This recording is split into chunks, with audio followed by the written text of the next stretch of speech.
Salut tout le monde, bienvenue à Joe's Gears. Aujourd'hui, une petite présentation de la Ace-Beam E70. Ça fait quelques mois que je l'ai, mais je ne l'avais pas présenté encore sur la chaîne. Donc, sans plus tarder, je vous ouvre ça. Une petite boîte plus de qualité, si on peut dire, que la moyenne. Souvent, on a des lampes qui arrivent dans des petites boîtes brunes là, assez simples. Celle-là, belle présentation avec une petite fenêtre là, transparente pour voir le produit. Donc, on a quelques informations, des codes QR pour les groupes Facebook et Instagram, YouTube, et quelques petites informations techniques sur la boîte. Une petite fermeture magnétique ici. Je vous ouvre ça. Petit message de remerciement en anglais. On a la lampe elle-même ici avec une dragonne.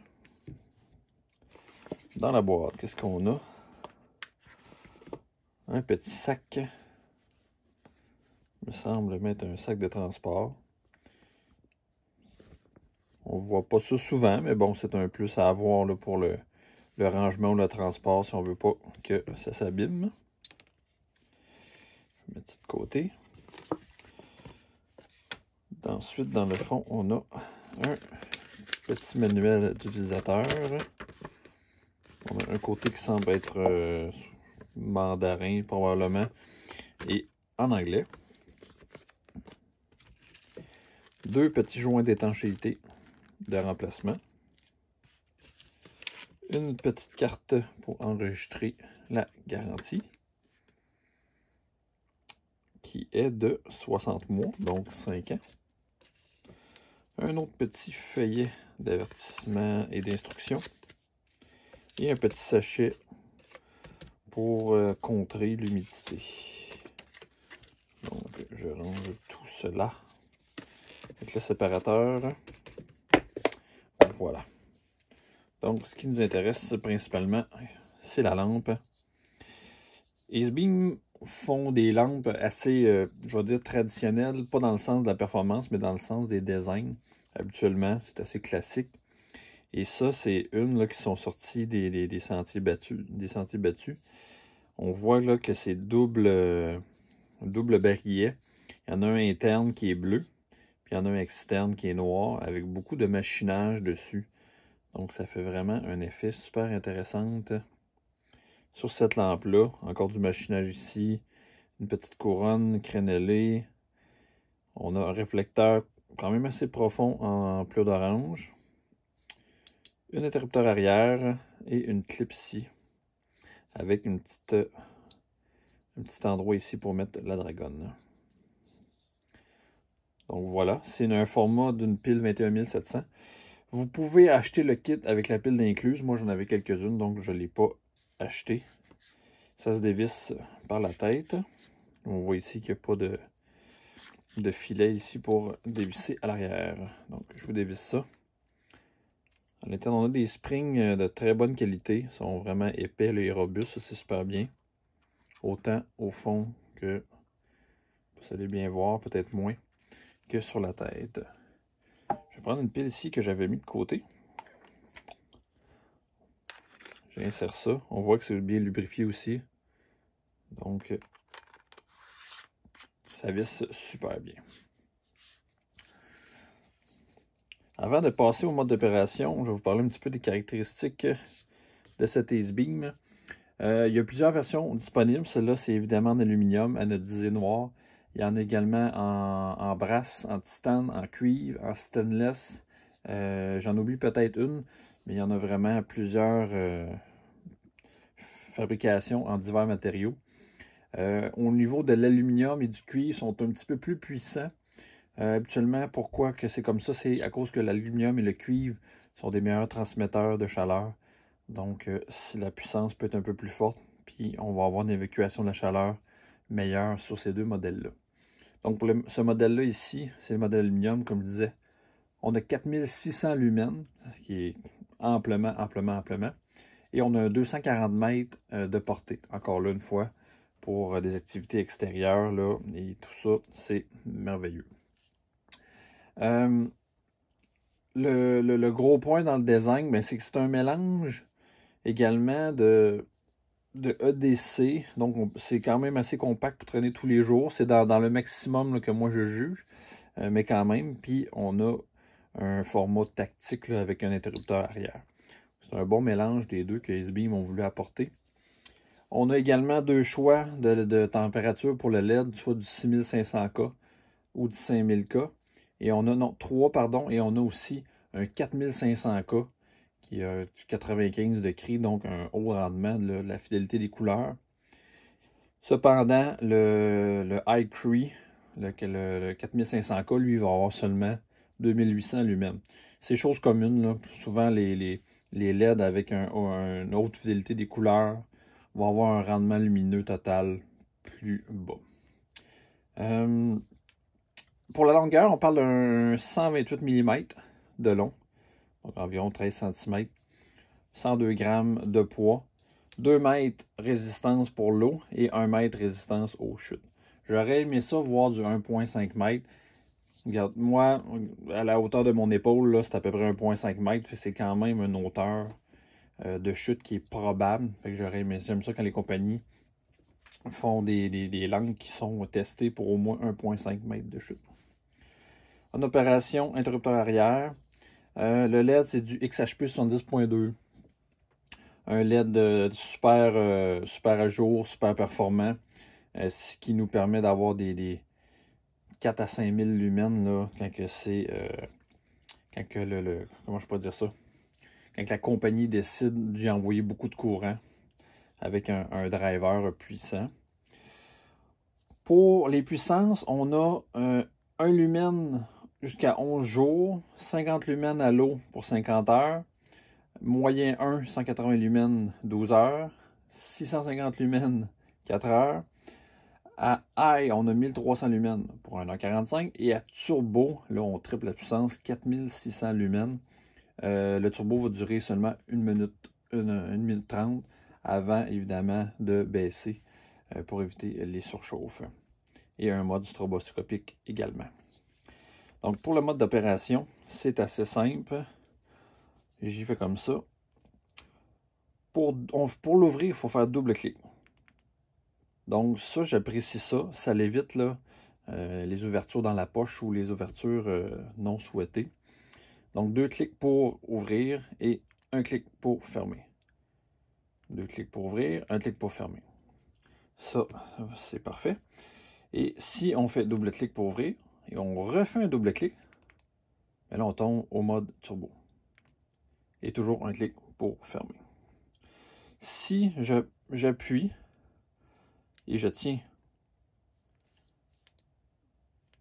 je tombe dans le mode Moonlight, le mode lune. Donc ça, encore une fois, c'est assez standard comme procédé. Donc, quand on est fermé comme ça, on peut avoir juste le Moonlight. Ou, si on fait un double clic, ben là, on tombe dans notre mode régulier.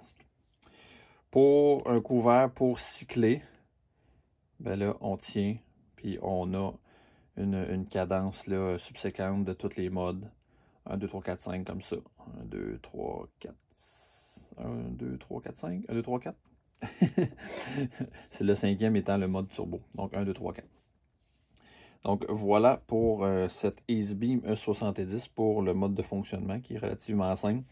Il n'y a pas plein de modes cachés ou plein de façons de l'opérer. C'est assez simple.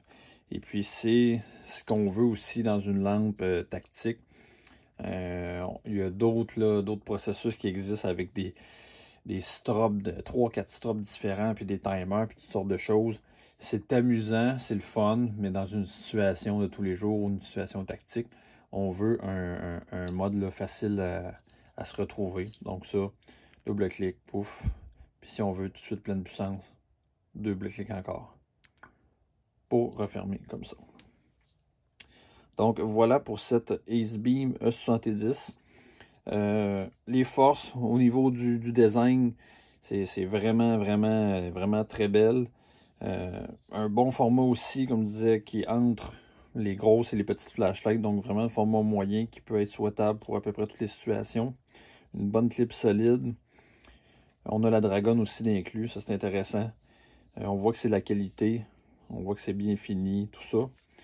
Peut-être une petite chose qui m'achale un petit peu, je sais pas si vous allez entendre. Si on utilise des batteries, peut-être que ça le fait moins avec la batterie des S-Beam qui sont habituellement un petit peu plus longues. Mais avec des batteries là, non protégées, que moi j'aime bien utiliser, une Samsung 40T ici, ça a un petit... vous voyez, le diamètre, là, il aurait pu être un petit peu plus compact pour que la pile soit plus serrée dedans. Puis j'ai un autre ici, c'est la même marque, là, mais pour vous montrer que c'est pas nécessairement la pile elle-même. Ça fait ça avec les autres aussi. Fait que ça, j'aurais aimé ça que ça soit un petit peu plus serré. Mais ça ne l'empêche rien au niveau du fonctionnement. Fait que voilà pour cette S-Beam 70. Et on va poursuivre avec des petits tests extérieurs. Merci. Salut tout le monde, bienvenue au test extérieur de la S-Beam E70. Je fais ça différemment ce soir. Je vous fais ça dans le sentier. Fait que je vais essayer de ne pas vous trop vous brasser l'image. Je me promène dans le sentier avec mon P2. Je vous mets ça à l'eau. On tient pour médium.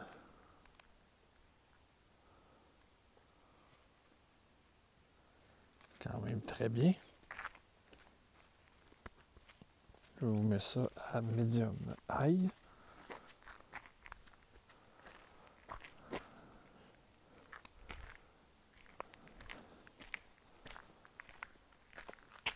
High.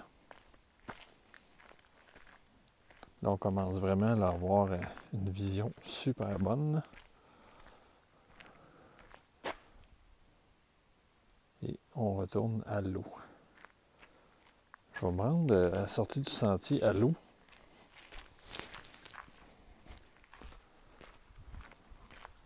Puis je vais recommencer la séquence. Regardez.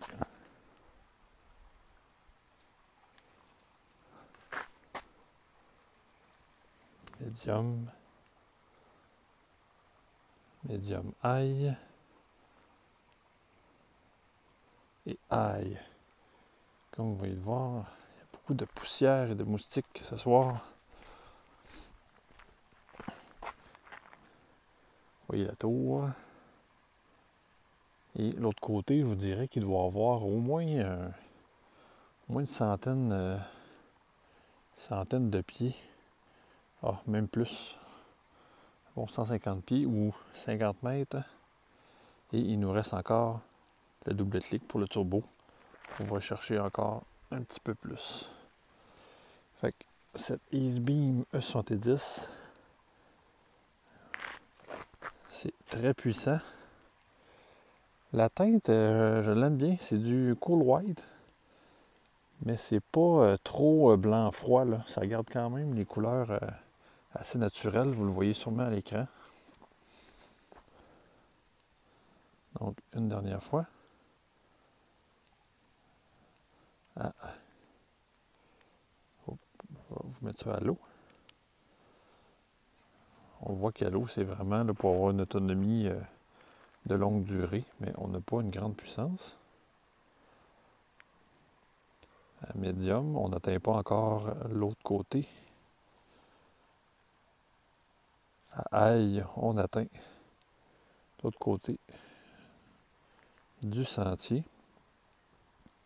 Évidemment qu'à turbo, mais là, hein, on atteint ça sans problème. Là, on a une vision super loin et super large. Si on fait 3 clics, on a le fameux strobe. Je vais essayer de ne pas vous faire une crise d'épilepsie. Donc, et voilà pour cette S-Beam E70. Merci.